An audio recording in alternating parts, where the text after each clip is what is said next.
Later this week, Republicans from across the state will convene right here in San Diego to decide whether to endorse a candidate in the governor's primary. You might recall California Democrats did not make an endorsement, and it was entirely possible Republicans would have followed suit. But then President Trump endorsed Steve Hilton, the Fox News contributor, and his longtime ally. That could very well change the party's calculus, even if it was a somewhat controversial move because it makes it less likely that the two GOP candidates will split the vote and advance to the general. Steve Hilton is joining me now to talk about all that color and the issues at the heart of the campaign. Thank you so much for being here.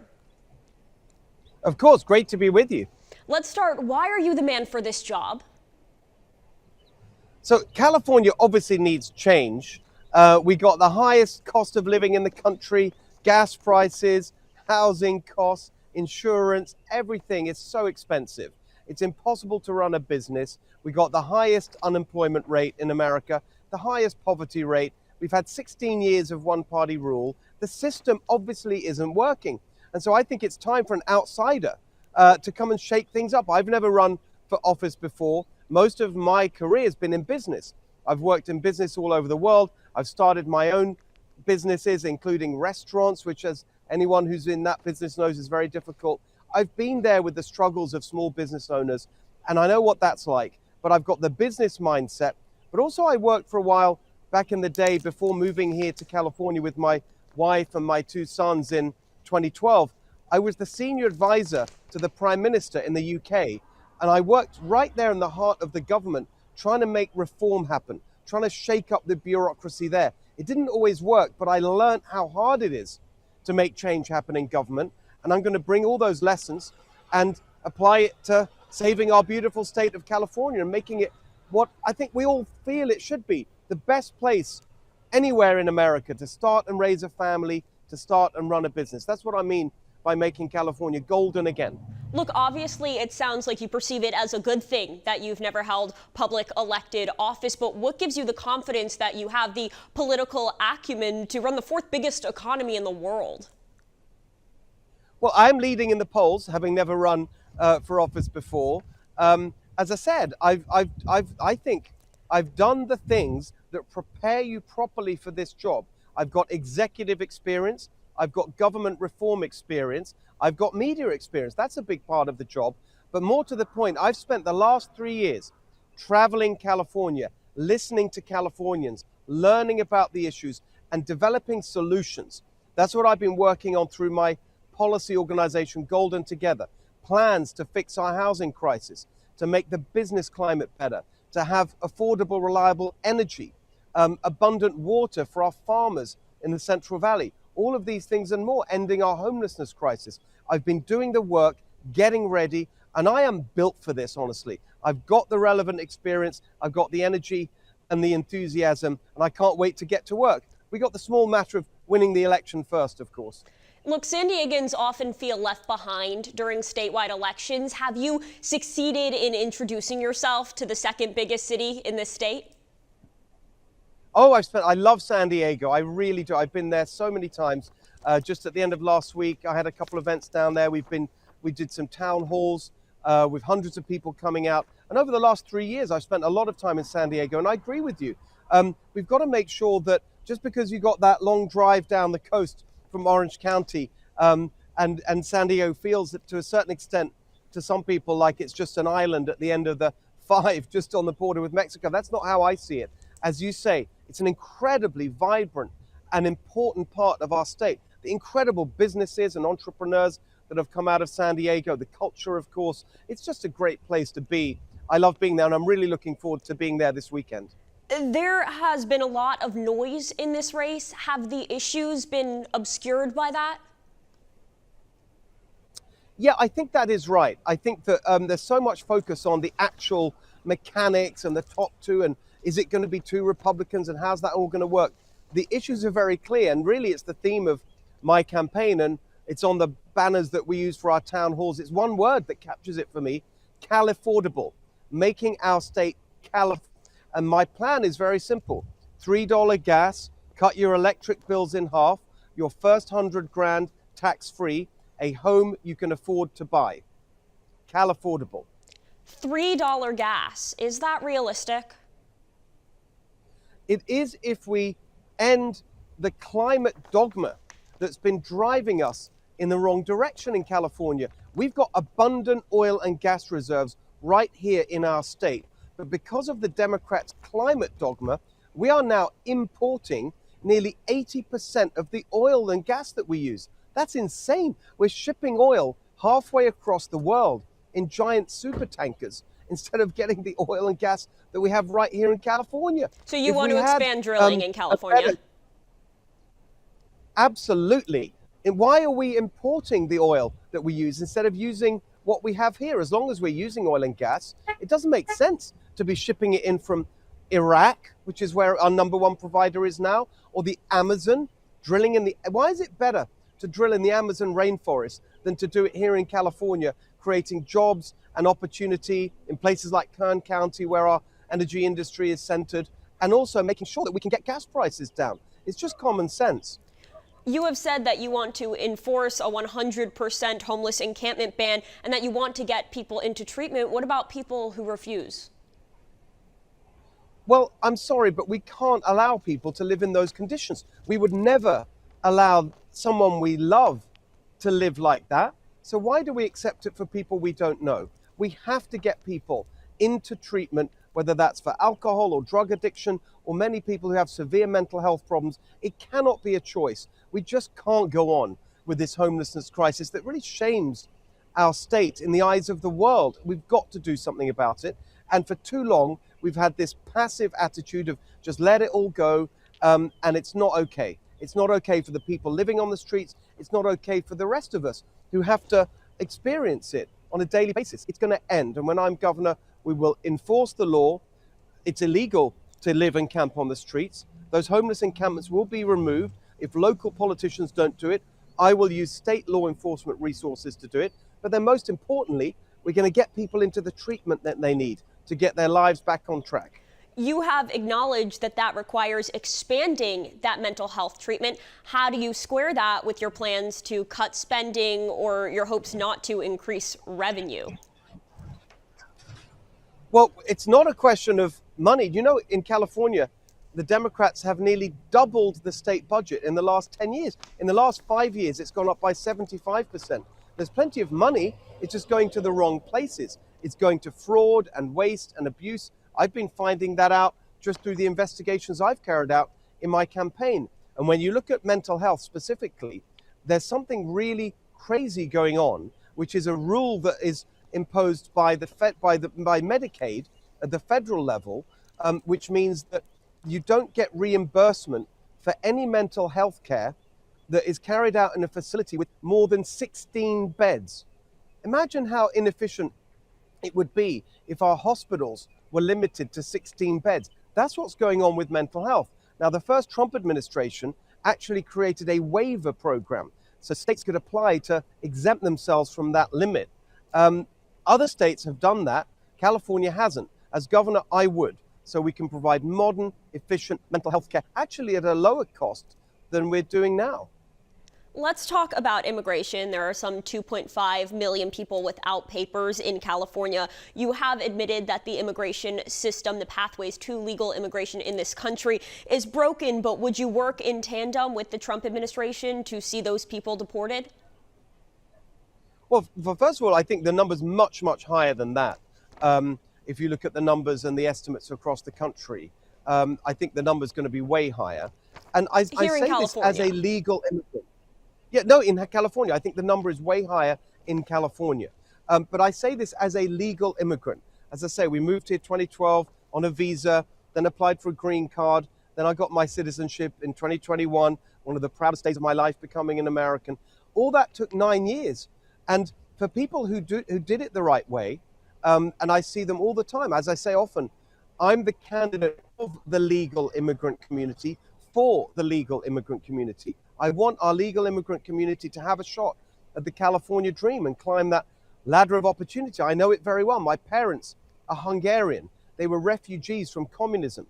So I grew up in a working class household in England. I understand that immigrant aspirational story very well, but it has to be legal. legal immigrants, above all other people, are really offended when they see illegal immigrants who came here across the border or some other way, broke the law, overstayed their visas, shouldn't be here, and then they're getting handouts and benefits and EBT cards for the grocery store and free cell phones, free healthcare. It's not fair. It's so just would you not work fair. with the Trump And specifically to your administration? question, Would you work with yes, the I Trump was just about to administration? get to that. Absolutely.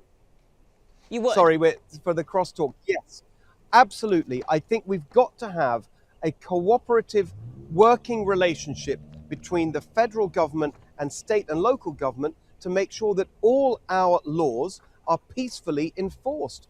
We can't pick and choose, or shouldn't, which laws we like and don't like. That's not how it works in America. Congress passed these immigration laws. If we're going to have laws, they need to be enforced. Otherwise, what's the point?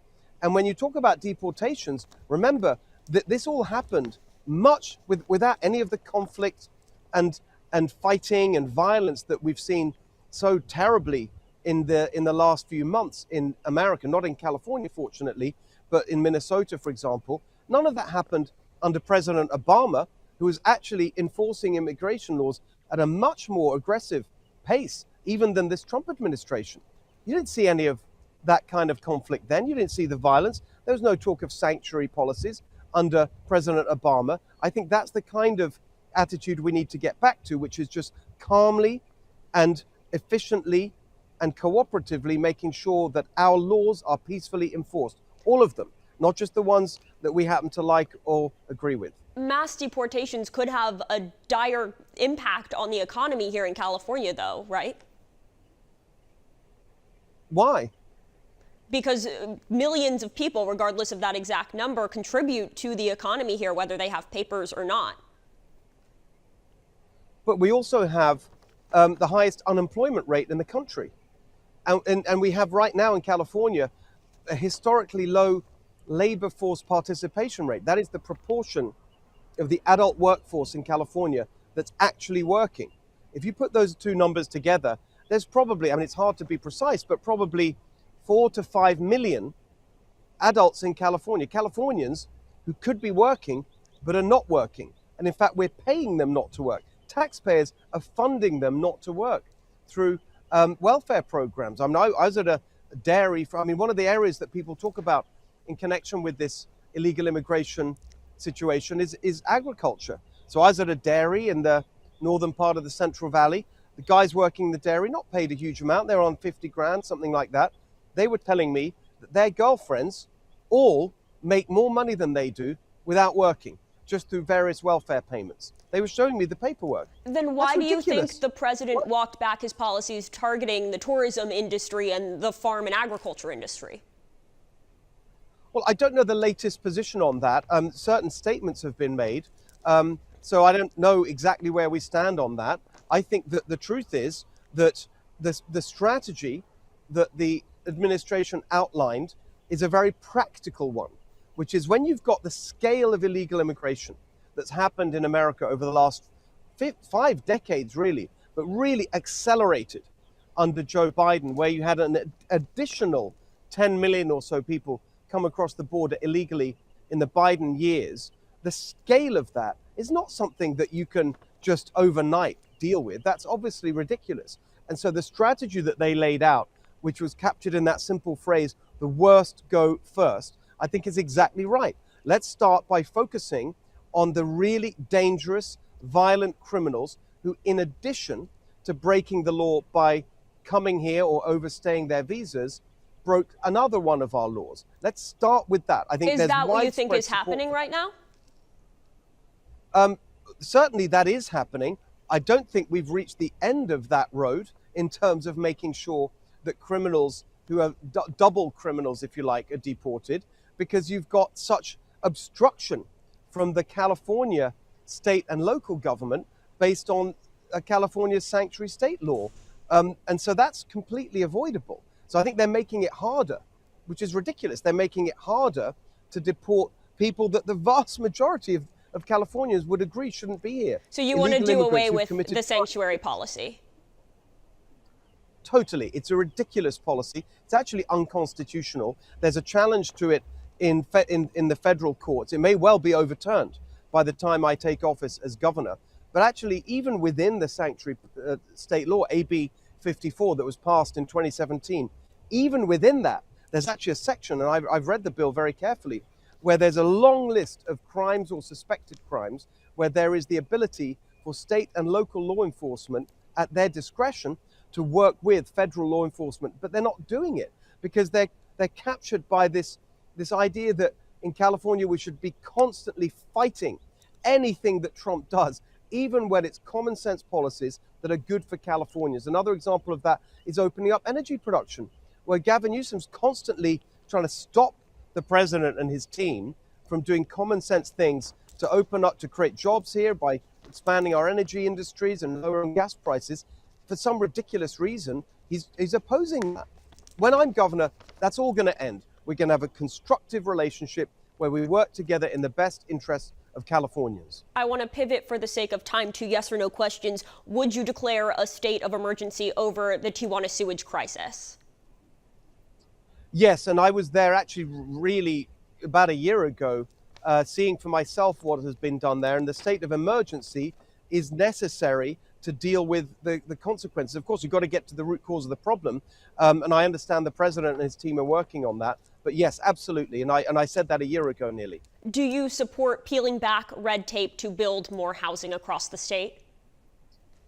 Yes, very much. That's part of my plan, as part of my Cal-Affordable plan, a home you can afford to buy. We need to build more, and we need to build outwards as well as upwards. It cannot just be forcing apartment buildings into suburban areas. We need to build single family homes. That's what a lot of people want in California. Okay, let's talk. There's been ample speculation that the president's endorsement of your campaign was a fatal blow, negating any possibility of a Democratic lockout. How do you feel about that endorsement, and are you worried it could make it more difficult for you to win over independent voters? So the idea that you were going to have two Republicans in the top two in California, it was always a fantasy. It's ridiculous. Who thinks that the Democrats, after running this state 16 years, one-party rule, this powerful Democrat machine corruptly financed by the government unions, is just going to hand over California to two Republicans to duke it out? That was never going to happen.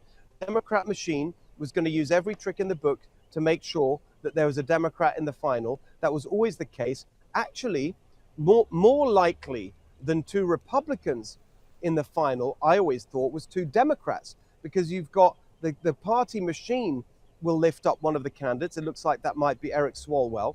And also you've got Tom Steyer, the billionaire climate fanatic who's trying to buy the election. He's already spent $100 million. He'll probably spend another $100 million in the next few weeks. And so you could easily see two Democrats getting in the final if, on the Republican side, we continue to split the vote roughly equally. That's why I've been saying we need to unify on our side behind the strongest candidate.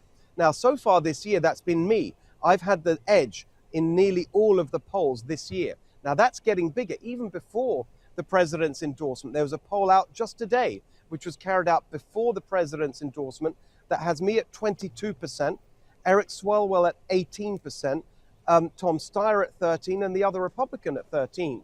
So that's a 9-point lead over the other Republicans. So the movement behind me is happening anyway, and I think it will just be accelerated by the president's endorsement, which I'm most appreciative of. And as I said, it's an honor to be endorsed by our president, and I think it's going to be very helpful in mobilizing and enthusing Republican voters to come out and vote both in the primary and in the general election. Our time is running short, so to end on a lighter note, you would be governor during the Olympics. When you picture representing California on a global stage, what do you see?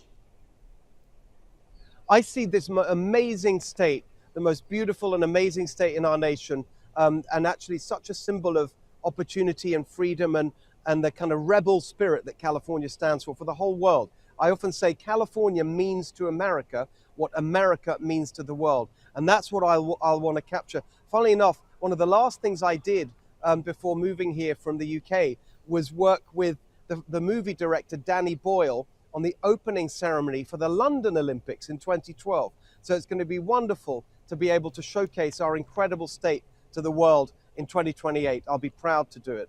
Mr. Hilton, thank you so much for joining us. We'll see plenty of you between now and June.